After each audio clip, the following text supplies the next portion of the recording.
Olá, como você vai? Tudo bem? Seja bem-vindo mais uma vez ao canal Advento em Ação e os nossos estudos sobre as profecias do Apocalipse. Antes de iniciarmos, vamos fazer uma oração? Oremos. Nosso grandioso Deus, nosso Pai que estás nos céus, louvado, exaltado seja o teu santo nome. Neste momento, nós queremos estudar a tua palavra e pedimos que o teu Santo Espírito nos oriente, que possamos entender todas as coisas que o Senhor tem preparado para nós, para os eventos finais, e que nós possamos, além de aprender, praticar em nossa vida. Nós oramos em nome de Jesus. Amém. Muito obrigado pela sua presença mais uma vez nesse canal. Que bom que você está conosco. Sempre lembrando de deixar o like para nós, no positivinho ali embaixo, e que esse estudo seja muito proveitoso para todos nós, para a nossa vida espiritual. Vamos lá? Nós vamos, nesse estudo, falar sobre as 7 igrejas do Apocalipse.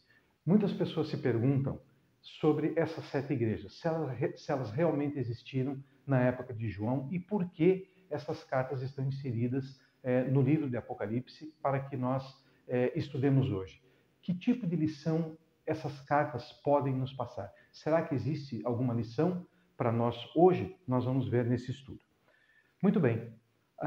Só fazendo uma reprise breve daquilo que nós estudamos já nesses últimos 2 estudos que fizemos, recapitulando, nós falamos sobre o livro de Apocalipse, que Jesus é o tema principal deste livro. Nós utilizamos a hermenêutica como ferramenta de interpretação para o Apocalipse e existem 4 tipos de interpretação. A que nós, adventistas do sétimo dia, usamos é a interpretação historicista, né? E também estudamos a forma como Jesus se apresentou para João, que estava preso na ilha de Patmos. Falamos também que o pano de fundo para todo o estudo do Apocalipse é sabermos que existe uma guerra espiritual acontecendo. E João teve a visão do desfecho dessa guerra antagônica. Aqui, a visão de Jesus, já glorificado, em meio aos 7 castiçais, que significam as 7 igrejas. Indo um pouquinho à frente, nós temos uma orientação. Quando os livros de Daniel e Apocalipse forem bem compreendidos, terão os crentes uma experiência religiosa inteiramente diferente. Se lhes são dados tais vislumbres das portas abertas do céu, que o coração e a mente se impressionarão com um caráter que todos devem desenvolver, a fim de alcançar a bem-aventurança que deve ser a recompensa dos puros de coração. Terão nossos irmãos em mente que estamos vivendo em meio aos perigos dos últimos dias? Será que estamos vivendo? Lede Apocalipse em conexão com Daniel. Ensinai essas coisas. John Wycliffe, no livro Grande Conflito, a escritora americana Ellen White, ela faz o seguinte comentário: o estudo da Bíblia enobrece todo o pensamento, sentimento e aspiração como nenhum outro estudo consegue fazer. Dá estabilidade de propósitos, paciência, coragem e fortaleza. Aperfeiçoa o caráter e santifica a alma. O estudo fervoroso e reverente das Escrituras coloca a mente do estudante em contato direto com a mente infinita. Daria ao mundo pessoas de intelecto mais forte e mais ativo e de princípios mais nobres do que os que já existem como resultado do mais hábil ensino que a filosofia humana proporcionará. Muito bem. Com isso em mente, nós já vamos ler o capítulo 3 de Apocalipse, que diz o seguinte. Vamos lá. Desculpe, não é o capítulo 3, é o capítulo 1, de 10 a 11. Diz assim: eu fui arrebatado em espírito no dia do Senhor. Isso significa que João, na ilha de Patmos, foi arrebatado em espírito no dia do Senhor, no dia de sábado, que era um dia sagrado para João naquela época, e também nós adventistas entendemos que é sagrado para nós ainda hoje. E ouvi detrás de mim, João continua a falar, uma grande voz, como de trombeta, que dizia: eu sou o Alfa e o Ômega, o primeiro e o derradeiro. E o que vês, escreve-o num livro e envia-os às 7 igrejas que estão na Ásia, que são elas, Éfeso, Esmirna, Pérgamo e a Tiatira, Sardes, Filadélfia e a última, Laodiceia. Continuando, essas igrejas, aquela pergunta que nós nos fizemos no início do estudo, essas igrejas realmente existiram na época de João? Por que foram escolhidas apenas 7 igrejas, se na verdade tinham muito mais igrejas naquela época? Então vocês podem ver aqui nessa planta, nesse gráfico, que nós temos as igrejas aqui numa linha praticamente em sequência. Aqui é a ilha de Patmos, onde João estava preso, e olha a sequência aqui, de Éfeso, Esmirna, Pérgamo, Tiatira, Sardes, Filadélfia e Laodiceia. Então nós entendemos que essas igrejas realmente existiam na época de João, né? E a escolha dessas só 7 igrejas, em meio a outras também que existiam, foi pela condição espiritual de cada uma. Deus provê para nós todo o ensinamento, todo o cuidado para que nós possamos entender também a nossa condição espiritual aprendendo com essas igrejas. Então, a escolha dessas 7 foi devido à sua condição espiritual. E nós vamos saber, lendo um pouquinho mais, quais seriam as condições espirituais dessas igrejas nessa época, que também servem para nós hoje como orientação. Em terceiro lugar, a condição espiritual da igreja num determinado período. Como que nós entendemos essas 7 cartas? Essas 7 cartas foram realmente para essas 7 igrejas, dando orientações pela condição espiritual que elas tinham na época, mas também servem para nós entendermos que todas essas cartas, elas se referem a períodos históricos da igreja cristã. E nós vamos entender cada período dessa história cristã. Vamos lá? Aqui nós podemos entender um pouquinho melhor. Nós temos aqui em Éfeso a primeira igreja, que era uma igreja pura, a igreja de Jesus Cristo. E nessa sequência, nós chegamos a Esmirna, Pérgamo, Tiatira, Sardes, Filadélfia e a última, Laodiceia, que é a última igreja, aonde nós vamos entender que nessa última igreja ela existe um pouquinho antes da volta de Jesus. Então, essa foi a visão que João teve, e nós, adventistas, pela interpretação historicista que nós temos, isto é, a história nos explica a profecia, nós entendemos que cada igreja dessa aqui significa cada período. Éfeso, por exemplo, de 31 na era cristã até 100 depois da era cristã. Esmirna, no ano 100 até 313 depois de Cristo. Na sequência, Pérgamo, 313 a 538, Tiatira, do ano 538 ao ano 1517, Sardes, do ano 1517 a 1798, Filadélfia, 1798 ao ano de 1844, e finalmente a última, Laodiceia, a partir de 1844 até o período em que nós estamos vivendo. E agora nós vamos ver cada carta dessa. É bom nós entendermos que carta realmente significa carta. E na época de João, ela tinha um padrão a ser seguido. Ela tinha elementos comuns àquela época, àquelas igrejas. Então, João sempre começa as cartas com uma apresentação, ele segue com um elogio, ele passa por uma reprovação, na maioria delas.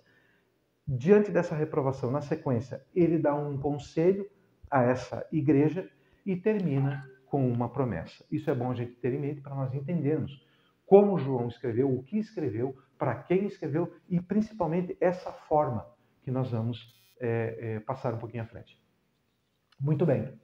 Vamos iniciar então a entender a primeira igreja e também o que ela significa para nós hoje. Nós começamos com a igreja de Éfeso. Vamos lá. Apocalipse nos revela, Apocalipse 2, de 1 a 3, nos revela o seguinte: escreve ao anjo da igreja de Éfeso. Isto diz aquele que tem na sua destra as 7 estrelas, que anda no meio dos 7 castiçais de ouro.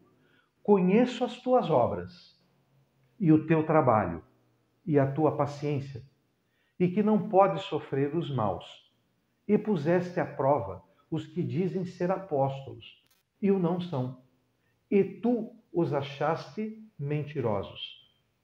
No versículo 3 diz assim: e sofreste, e tens paciência, e trabalhaste pelo meu nome, e não te cansaste. Parece que só tem coisa boa para falar da igreja de Éfeso, né? Vamos ver. Continuando no capítulo 2, do 4 a 6, João nos escreve: tenho, porém, contra ti que deixaste o teu primeiro amor. Lembra-te, pois, de onde caíste, e arrepende-te, e pratica as primeiras obras. Quando não, brevemente, a ti virei, e tirarei do seu lugar o teu castiçal, se não te arrependeres. No último, 6, diz assim: tens, porém, isto, que odeias as obras dos nicolaítas, as quais eu também odeio. Vamos entender um pouquinho melhor isso aqui?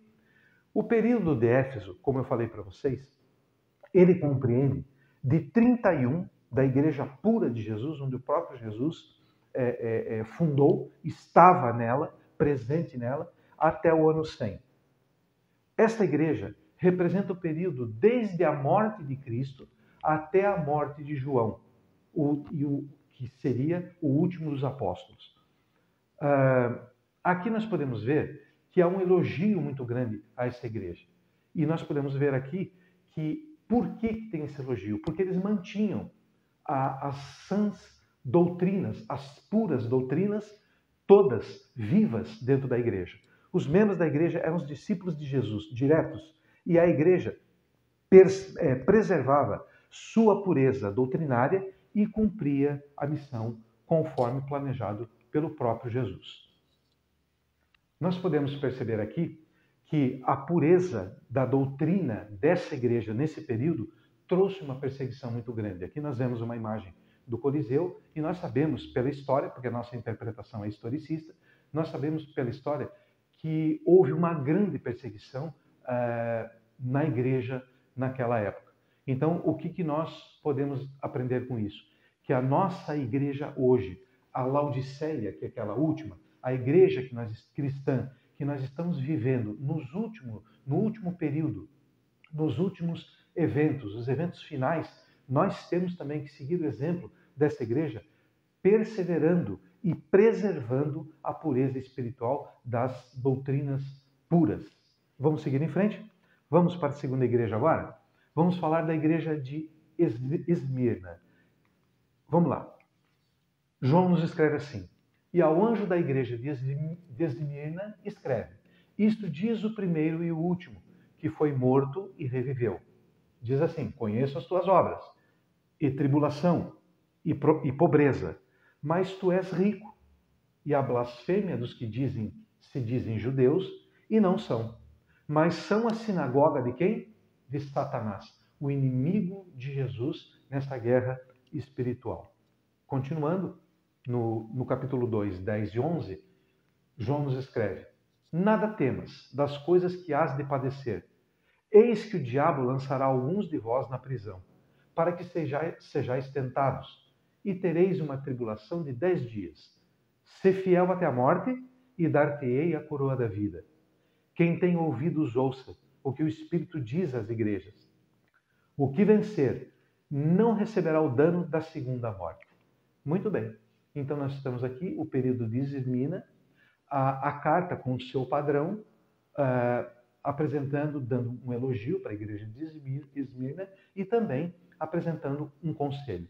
Esse período da igreja de Esmirna, que é a segunda igreja, é do ano 100 até 313, já depois de Cristo. Esta igreja representa o período desde a morte de João, que foi o último discípulo, até a assinatura do Edito de Tolerância de Milão. Nós vamos entender um pouquinho isso à frente. Diz lá, na orientação que João nos deu, Eis que o diabo lançará alguns de vós na prisão. Nós podemos ver nessa figura que no Coliseu os cristãos da época eles eram lançados às feras, né? E eram mortos por elas, por preservarem na pura doutrina. A perseguição foi muito grande. E daí João nos escreve: eis que o diabo lançará alguns de vós na prisão, para que sejais tentados e tereis uma tribulação de 10 dias. O que significa essa tribulação de 10 dias? Vamos ver? Aqui o imperador, voltando um pouquinho, o imperador Diocleciano iniciou essa batalha espiritual aqui na Terra, perseguindo os cristãos daquela época. E aqui nós temos também um outro imperador, Constantino. Aqui nessa figura também nós podemos ver que retrata um sonho que Constantino teve. E nesse sonho, Constantino, como nós podemos ver nessa figura, ele vê, em meio aos seus soldados, numa batalha, ele vê uma cruz lá em cima e com essa frase, in hoc signo vinces, que significa, com este sinal vencerás. E Constantino foi para esta batalha, venceu esta batalha, e o próprio Constantino, ele se converte diante disto que aconteceu, deste fato, ele se converte ao cristianismo. O Edito de Tolerância de Milão, em 313 d.C., declarava que o Império Romano seria neutro em relação ao credo religioso, acabando oficialmente com toda a perseguição sancionada oficialmente, especialmente do cristianismo. O edito foi emitido pelo tetrarca ocidental Constantino I, o Grande, e por Licínio, o tetrarca oriental. Então aqui, com esse edito de Milão, depois de Constantino, a igreja cristã ela é perdoada e a perseguição termina. Muito bem. Aqui nós podemos ver que ainda existe lá em Roma o batistério, aonde Constantino se batizou. Aqui nós podemos ver também a pia batismal. E a partir desse momento, com o batismo de Constantino, o cristianismo passa a ser a religião oficial de Roma, do Império Romano. Continuando, entendendo um pouquinho mais o que são aqueles 10 dias, eis que o diabo lançará alguns de vós na prisão, para que sejais tentados, e tereis uma tribulação de 10 dias. Nós podemos ver aqui. Vocês lembram que nós comentamos que a perseguição ela começou com Diocleciano, onde os cristãos eram lançados no Coliseu para as feras e morriam nas mãos do poder romano? Muito bem. Essa perseguição, essa matança, ela se iniciou em 303 e ela terminou com o Edito de Milão, com Constantino, em 313. Isto é, 10 anos depois. Segundo as profecias, nós entendemos que cada dia representa um ano, nós temos 10 dias proféticos ou 10 anos literais. Então, 303 a 313 durou a matança do Império Romano para com os cristãos e terminou com Constantino em 313. Nós temos aqui exatamente 10 anos conforme a profecia de João. Então, amados, finalizamos essas duas igrejas agora. Nós vamos fazer estudos um pouco mais breves, mas relatando pelo menos mais 2 ou 3 igrejas na sequência, e aqui nós finalizamos com essas 2 igrejas. E eu queria deixar para os irmãos uma última mensagem. Sobre a mais atroz perseguição, estas testemunhas de Jesus, elas conservaram incontaminada a fé deles, e que é a nossa fé hoje. Então, o que fica de lição espiritual para nós? Para que nós possamos trazer para a nossa vida espiritual. Que nós possamos hoje, como igreja cristã, também, além de perseverar em meio às dificuldades, conservar a nossa doutrina pura, que é a doutrina bíblica. Tá bom? Que Deus te abençoe. Que bom que você está conosco. Não esqueça de continuar nos seguindo. Na semana que vem nós teremos mais 2 estudos. Obrigado e que Deus lhe abençoe.